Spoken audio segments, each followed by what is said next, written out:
Iran has admitted that they are responsible for shooting down the Ukrainian passenger plane. These are the same missiles that were made available by funds from the Obama administration. And this is the nation that wants nuclear weapons. How long until Iran starts launching said missiles again? It is just utterly terrifying, in my opinion. Meanwhile, Iraqis are actually celebrating that Soleimani was killed. ما ادروا هاي لا ما هي يمكن واقعة جداحتي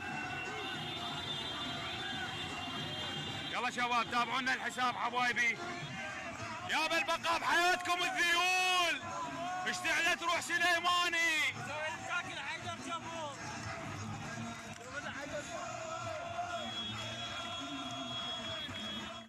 As a friend of mine told me, pay close attention to who mourns the death of a terrorist, for they do not represent their own country.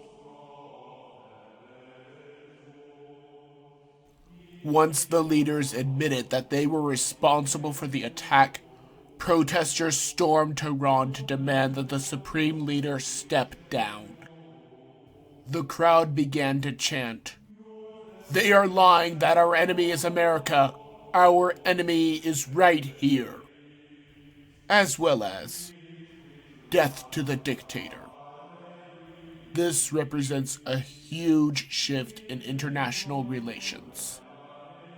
If the people of these countries are seeing through the lies of the government propaganda and the terrorist leaders are being sent into hiding, I have hope for the first time in years. One of the biggest talking points for these regimes is that we have been bombing their nations. Since we are energy independent, we have even less of a reason to be there.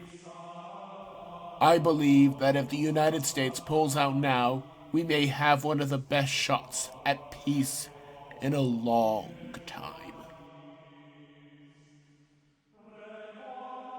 I am a libertarian, and as such, I believe in strict obedience to the Constitution and limited government. That being said, I do not think that I can support this new War Powers Act. Why? Because I think it is unconstitutional. This puts me at odds with others such as Rand Paul. That is not as much of a paradox as you might think. Congress has the authority to declare war, but the President is the Commander-in-Chief of the armed forces. We do not need 535 additional voices to authorize every military strike. If the President believes that there is a credible threat against our forces or the nation, he can take action. If Congress believes that he has overstepped his power, they can cut off funding. That is how it is supposed to work. War power acts in the past have not only made it more difficult for troops to operate, but have also led to even more of our boys dying, because Congress was too busy bickering.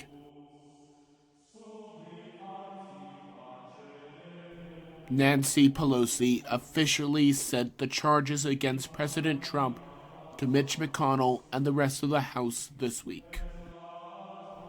She has failed to get any of the concessions from the House that she wanted. McConnell will have the authority to set the rules. There are many options here. One, it can proceed like the biased witch hunt of a trial that it has always been. Two, it can proceed fairly, with President Trump being allowed to call Hunter Biden and Schiff's whistleblower to the stand. 3, it can proceed as a mistrial since the evidence that started all of this was obtained illegally. Meanwhile, the FBI's Spygate is just the tip of the iceberg. Carter Page has revealed that even though the FBI made multiple mistakes while investigating then-candidate Trump, that is not all of it. He claims that the DNC and Hillary Clinton had their fingers in the proverbial pie as well. Given Clinton's track record, I have no doubt that she was willing to do whatever it took to win. Likewise, the Democrats knew that Trump could not be controlled. My, how the tables have turned. The Babylon Bee is a simple satire site that pokes fun at current events and the mainstream media. Snopes takes time out of their busy schedule to fact-check a lot of their articles, such as the article on CNN purchasing industrial washing machines to spin the news before airing it. While they normally poke fun at the fake news, they recently decided to help spread fake news. Recently, the falsified story about how Pope Francis told a high school student not to try to convert a classmate came out.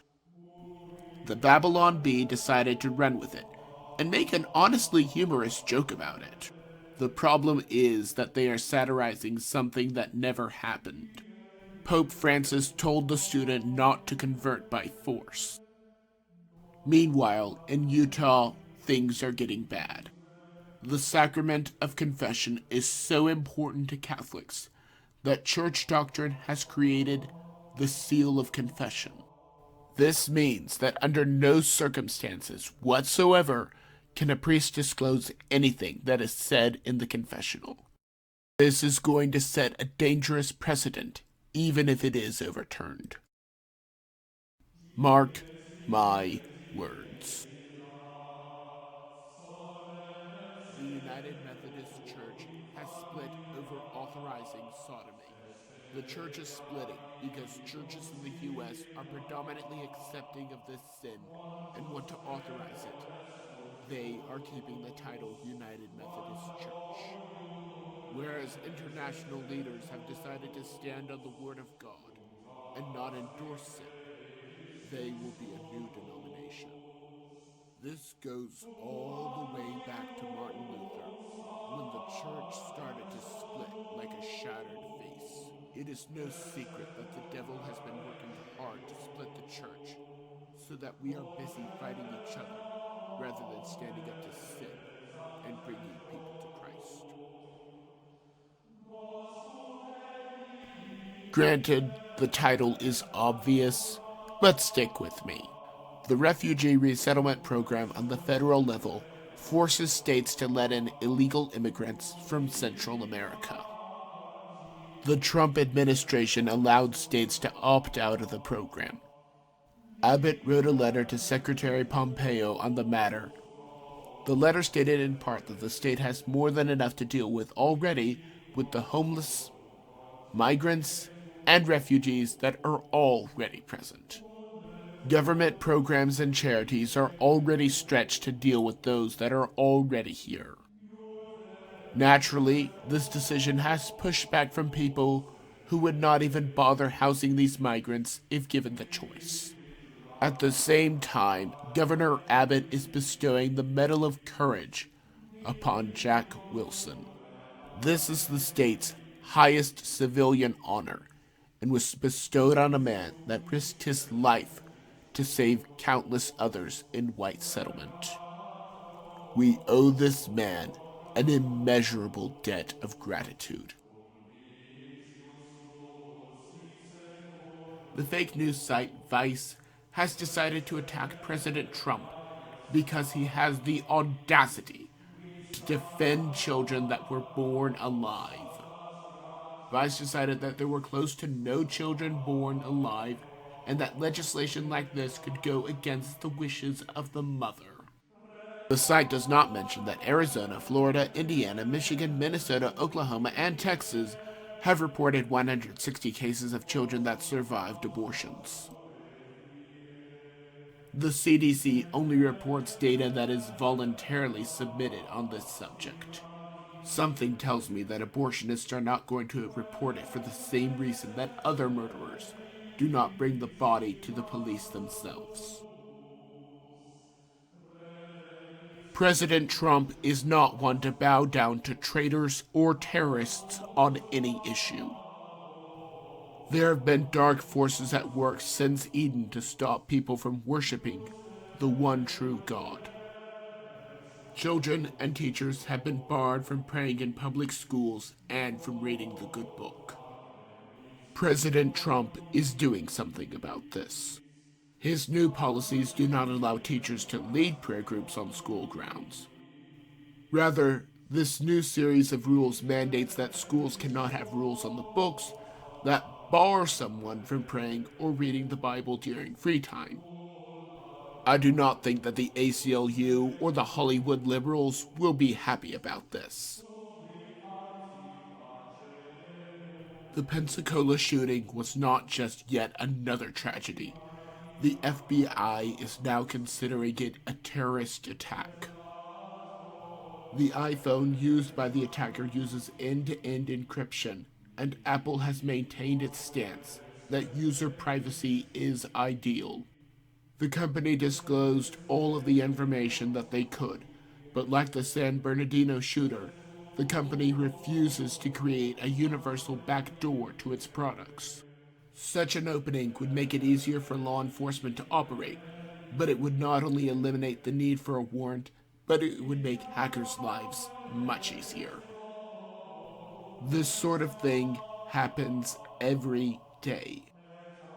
However, I found it ironic that these tech companies claim to value privacy, yet sell personal data to the highest bidder and the NSA. Maybe I'm just blowing smoke. Maybe I'm completely off my rocker, but that is just my opinion.